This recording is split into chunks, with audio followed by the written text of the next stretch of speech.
Hello, Nataraj here. నేను కృష్ణమూర్తిని మాట్లాడుతున్నాను. Office విషయాలు ఇంటికి ఫోన్ చేయకూడదని తెలుసు, అయినా చేయక తప్పలేదు. సరే, పర్వాలేదు, చెప్పండి. కాంట్రాక్ట్ విషయమే. లంచం అడుగుతున్నారు, పెద్ద అమౌంట్. మనం అన్ని చోట్ల డబ్బు తీసుకున్నాం కదా, నాకేం చేయాలో తోచడం లేదు. ఏదేమైనా ఇవ్వక తప్పదుగా. డబ్బులు ఇవ్వాల్సి వస్తుందని ముందే అనుకున్నాం కదా. సరే, నేను ఇంటి డాక్యుమెంట్స్ తీసుకుని వస్తాను. మిగిలిన విషయాలు ఆఫీస్లో మాట్లాడుకుందాం. సరే సార్. ఓకే.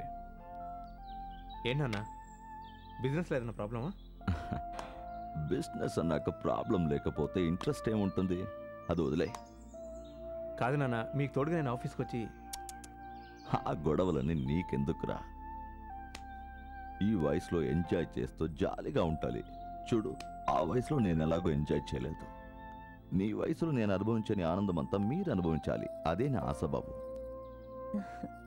వీడి ఫ్రెండ్ అరవింద్కి పెళ్ళట, అందుకని 4 రోజులు ఊరెళ్ళాలనుకుంటున్నాడు. 4 రోజులు కాదు, 10 రోజులు ఉండిరా. నాన్న, మీరు మాట మార్చకండి, ఆఫీస్ సంగతి చెప్పండి. రే, నేను అక్కడ సమస్యలు చూసుకుంటానని నీతో ఇందాకే చెప్పానా లేదా? నా తర్వాత ఎలాగో నువ్వేగా చూసుకోవాలి. ఓకే, ఇప్పుడు ఊరికెళ్ళి 4 రోజులు ఉండిరా. సరే, 4 రోజులు కాదు, 10 రోజులు. లేదు, 4 రోజులు, 10 రోజులు. మన పేర్లు ముందున్నాయి కదరా, ఇంకా ఏంటి వెతుకుతున్నారు? మన పేరు ఎవరికి కావాలరా? మనతో ఎవరైనా ఫిగర్స్ ట్రావెల్ చేస్తున్నారని చెక్ చేస్తున్నా.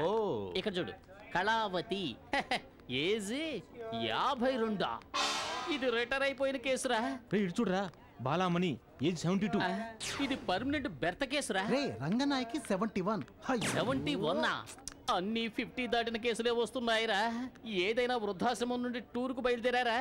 ఒకవేళ ప్రింటింగ్ మిస్టేక్ అనుకుంటా. అవన్నీ తర్వాత కానీ కింద చూడండి. అక్కడ కాదు, ఇక్కడ. Trisha 90, Julie 18, Anitha 21, Susi 20 and Sunitha 18. ఆహా, 5గురికి 5 కరెక్ట్ గా సరిపోయారా? ఒక్కొక్కరికి ఒక్కొక్కరిని సెట్ చేసుకుందాం. ఓకేనా? త్వరగా లోపలికి రండి, ఎవరిని ఎక్కించకండి. ఎక్కండి. అన్ని మంచి శకునములే, కన్యాలాభ సూచనలే. కూర్చుంటే ఆ సీట్ నాది. ఏంట్రా చిన్నపిల్లలా కొట్టుకుంటారు? పెద్ద మనుషులా వ్యవహరించండి రా. రే మావా, నేను వెళ్ళి ఆ ఫిగర్లు ఎక్కడ సెట్ అయ్యారు చూసొస్తానే.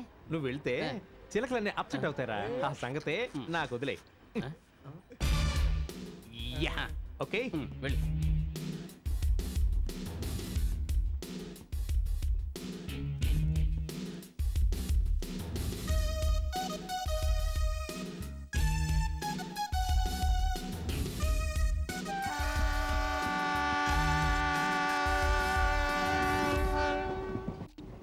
ఒరే మావా, బాటిల్ ఓపెన్ చేసేటప్పుడు ఇలా ఓపెన్ చేయకూడదు, టంగన ఒక శబ్దం రావాలి.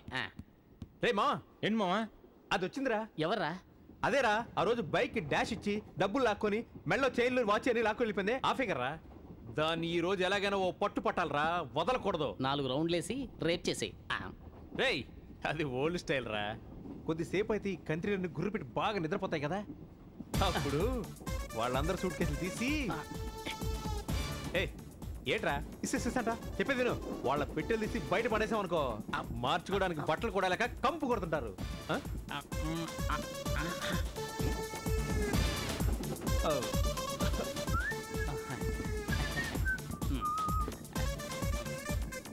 సారీ చెప్దామని వచ్చాను. నా మీద ఇంకా కోపం పోయినట్లేదే. ఆ రోజు బైక్ని డాష్ కొట్టడం నా తప్పే. నాకు కూడా లైసెన్స్ లేదు. మీరు అరిచి జనాల్ని పిలిచినందుకే నేను కంగారు అలా చేశాను. డబ్బులు తీసుకోవడం, వాచ్ తీసుకోవడం నా తప్పే. నేను అన్ని తిరిగి ఇచ్చేస్తాను. ఫ్రెండ్స్ కాకపోయినా పర్వాలేదు, శత్రువులుగా మాత్రం ఉండొద్దు. ఎందుకు ఎనిమిస్గా ఉండం? ఫ్రెండ్స్ గానే ఉందాం. ఒక లాజ్ వేస్తారా? నాకు ఇలాంటి అలవాట్లు. నీటి కలిపితే లైక్ చేయాలనుకుంటాను, రా కొడతారా? ఆయన అసలే మాట్లాడట్లేదు. వాడి సంగతి వదిలేండి, వాడిని కరెక్ట్ చేసుకోవచ్చు. మీరు ఎలాగ ముందు కొట్టట్లేదు, మాతో కలిసి కనీసం భోజనం చేస్తారా? ఒరే, ఆ భోజనాలు తీయండి రా. ఏం భోజనాలు రా? ఏం భోజనాలా? ఎవర్రా భోజనాలు తీసుకొస్తానని చెప్పి? ఎక్కడరా భోజనాలు? వచ్చే కంగారులో తీసుకురావడం మర్చిపోయాను. వచ్చే కంగారులో మర్చిపోయి వచ్చేసావా? సారీ మేడం, మా వాడు భోజనాలు తీసుకురావడం పర్వాలేదు, నేను బిర్యానీ తీసుకొచ్చాను, అందరూ కలిసి పంచుకుందాం. ఫ్రెండ్షిప్ అంటే ఇదే. ఎక్స్క్యూజ్ మీ, మంచి లెగ్ పీస్ తీసుకురండి, అలాగే మీ ఫ్రెండ్స్ కూడా రమ్మనండి. ఓకే. ఎందుకు కన్నీళ్లు కారుస్తున్నారు? బిర్యానీ ఇది నా లైఫ్లో ఇంతవరకు ఇలాంటి బిర్యానీ తినలేదండి. చాలా బాగుంది. ఎవరు చేశారు? నేనే. మీరా? ఏమా చేతి మహిమ, ఏమా సువాసన. సింబు కూడా మిమ్మల్ని పొగిడాడు. సువాసన కాదు, ఇంకాసేపట్లో ఈ ట్రైనే కంపు కొడుతుంది. What you mean by that baby? మీరు తినే బిర్యానీలో ఆఫ్రికా ఏనుగుల కడుపులో శుభ్రం చేసే విరోచన మాత్రలు కలిపాను.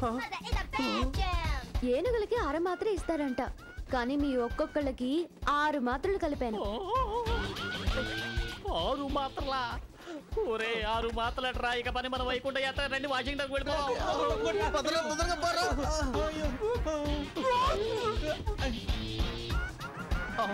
అయ్యో తలుపు తెరవండి. ఎవరు? అమ్మా అయ్యా, త్వరగా మీరు తలుపు తెరవండి. మీరు తెరవకపోతే ఆ తర్వాత మేమే. దీన్ని ముయ్యగలవరా? దాన్ని ముయ్యగలవా? అమ్మా అయ్యా, ఎవరు? త్వరగా రండి. అయ్యో అయ్యో అయ్యో. Hi hi. సూట్ కేసులు ఇవ్వవే. జాగ్రత్త, డ్యామేజ్ అవ్వకుండా తిప్పు. ఏంటయ్యా 40 కిలోల బరువు కూడా లేనట్టున్నావు?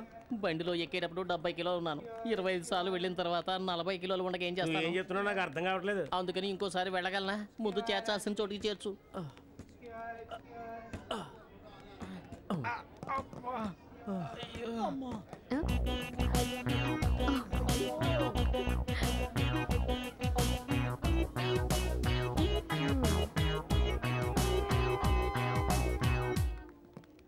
Hi hi. ఆయా, అదే కదరా మా కొంప ముంచింది. ఏంట్రా పోర్టు నిన్ను మోసుకొస్తున్నాడు? ఊరికే బరువు ఎంత ఉన్నానో చూస్తున్నాడు. లగేజ్ ఏదిరా? నేనేరా లగేజీ. మీ ఇంట్లో నీటి సౌకర్యం ఉందా? ఉంది. అది చాలరా, తీసుకుపోరా. జాగ్రత్తగా తీసుకెళ్ళు, కుదపకుండా తీసుకెళ్ళరా.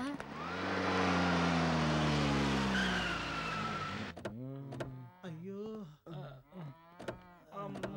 ఒరే నెమ్మదిగా దింపండిరా. నెమ్మది. ఒరే బండిని వాటర్ వాష్ చేయండి రా. అమ్మా వీళ్ళందరూ నా ఫ్రెండ్స్. రండి. ప్రయాణం సుఖంగా జరిగిందా? చాలా సూపర్ గా జరిగిందమ్మా. బెత్త టికెట్ కొని సిట్టింగ్ లోనే వచ్చాం. సిట్టింగ్ ప్యాసింజర్ లో వచ్చారా? ఎక్స్ప్రెస్ లోనే? ఎక్స్ప్రెస్సే.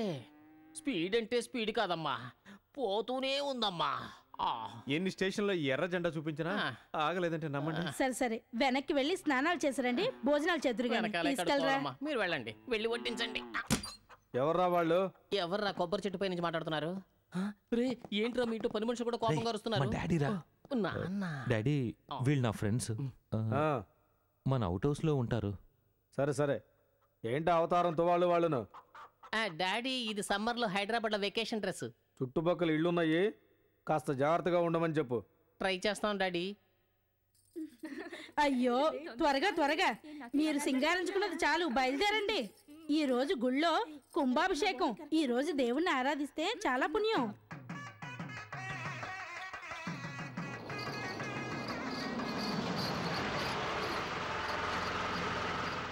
ఆహా, వాట్ ఏ బ్యూటిఫుల్ విలేజ్. ఒరే అరవింద్, నీ పెళ్లికి రావడం వల్లే ఇలాంటి గుడి, ఈ జాతర చూసే అవకాశం మా అందరికీ కలిగిందిరా. Okay guys, go.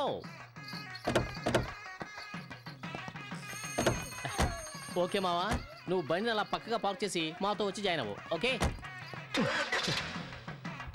ఓకే, మీరందరూ జాలీగా షాపింగ్ చేసుకుని ఒక 1 అవర్ తర్వాత ఇక్కడికి వచ్చి కలవండి. Okay okay guys.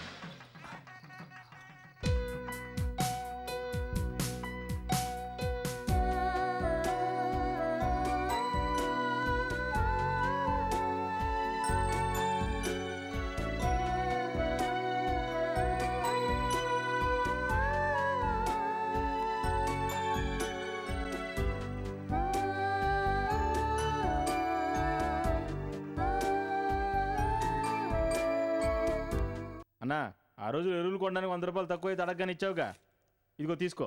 మనలో మనకేముందిలే తమ్ముడు, ఉంచుకో. నువ్వు నా కూడు భుజం లాంటివి. మంచిదన్నా. ఎక్స్క్యూజ్ మీ విలేజ్ విఐపీస్, నేను మొట్టమొదటిసారిగా నా జీవితంలో గ్రామాన్ని చూస్తున్నాను. సినిమాల్లో చూపిస్తుంటారే రచ్చబండ, దాన్ని స్వయంగా చూడాలని ఆశపడుతున్నాను. అది ఎక్కడుందో చెబితే వెళ్ళి చూసి వస్తాను. మా గ్రామంలో రచ్చబండ్లు గట్రా ఉండవు. అదెలాగండి?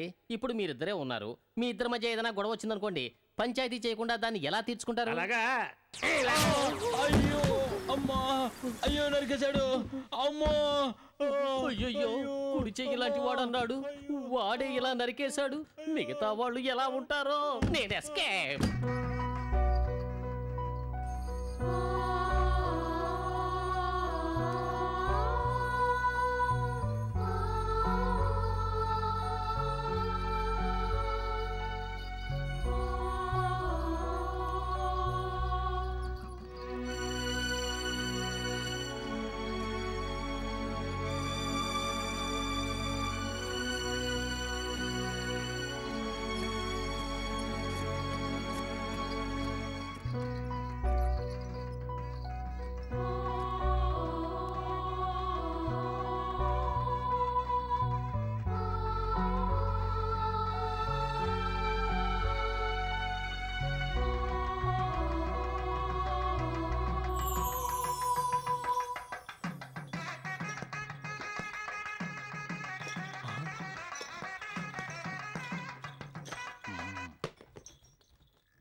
Excuse me madam, Mirinda orange flavour లాగా అందంగా ఉన్న మీరు ఎండలో నిలబడితే పెప్సీ ఫ్లేవర్ లాగా నల్లబడిపోతారు. ఇదిగోండి, చల్లగాలికి దాహం వేస్తుంది. మిరిండా తాగండి. Thank you. మీరు పోలీసు ఉద్యోగానికి వచ్చినందువల్ల చిత్ర పరిశ్రమ ఒక అందమైన హీరోయిన్ని కోల్పోయింది. అవునండి, మీరు టోపీ లేకుండా కిరణ్ రాథోడ్ లాగా, టోపీ ఉంటే కిరణ్ బేడీ లాగా ఉంటారు. కొంచెం పొట్ట తగ్గించుకుంటే శ్రేయ లాగా అందంగా ఉంటారు. எனக்கு சுத்தமா தெலுங்கு தெரியாது, நான் தமிழ். ఏంటి, మీకు తెలుగు తెలీదా? మీరు తమిళమా? అయితే మరి ఆంధ్రదేశానికి వచ్చి బ్యూటీ డ్యూటీ ఎలా చేస్తుంది? எங்க மாமா இங்கதான் இருக்காரு. మీ మావయ్య ఏం చేస్తుంటారు? அவர் ஒரு பெரிய போலீஸ் ஆபீசர். పోలీస్ ఆఫీసరా? ஆமா, அவர்தான் எனக்கு இந்த வேலை வாங்கி கொடுத்தாரு. நேத்து தான் நாங்க இங்க வந்தோம். నిన్ననే ఆంధ్రదేశానికి వచ్చారా? అయితే ఆంధ్రదేశం గురించి మీకు ఏమీ తెలీదా? தெரியாது. ప్రామిస్ గా తెలీదా? నిజమా தெரியாது. ఓ, ఇఫ్ యూ డోంట్ మైండ్, రేపు మన ఇద్దరం ఏకాంతంగా కలుద్దామా? With pleasure. ప్రెషర్ ఏమవుద్దండి, మీరు కాసేపు మాట్లాడితే చాలు. సరే, మరి నేను వస్తాను. ఒక బాటిల్ తాగేసి కొట్లో వేయండి, 2 రూపాయలు వస్తాయి. అది కూడా కలెక్షనే కదా. అది నేను ఇచ్చాను అనుకోండి, వస్తా.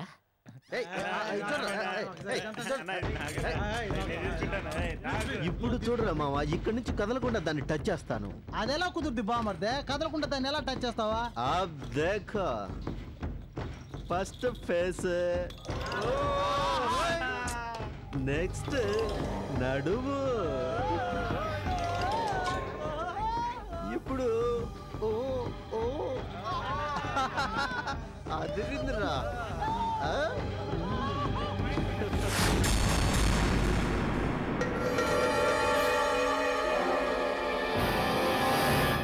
ఏంట్రా మండుతుందా? అబ్బే లేదమ్మా, నీ అందం చూసి ఒళ్ళంతా పులకరి. ఏంటమ్మా, సిటీ నుంచి లేపుకొచ్చిన చిట్టిని ముట్టుకుంటే బుడ్డోడికి ఎక్కడో మండుతున్నట్టుంది. ముట్టుకుంటే చిట్టిని పగులుతుంది చెంప. నా ప్రాస ఎలా ఉందిరా? ఏంటి, మా ఊరికే వచ్చి మాతోటే పెట్టుకుంటావా? రేయ్ చూడండిరా.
నువ్వు చేసిన పనికి నిన్ను ముక్కలు ముక్కలుగా నరకాలి.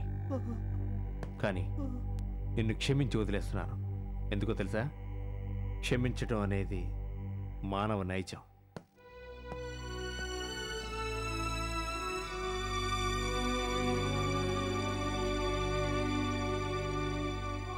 నేను ఆయన పట్ల ఎంత అవమానంగా ప్రవర్తించానో, కానీ ఆయన అవన్నీ మర్చిపోయి 10 మందిలో నా పరువు కాపాడాడు.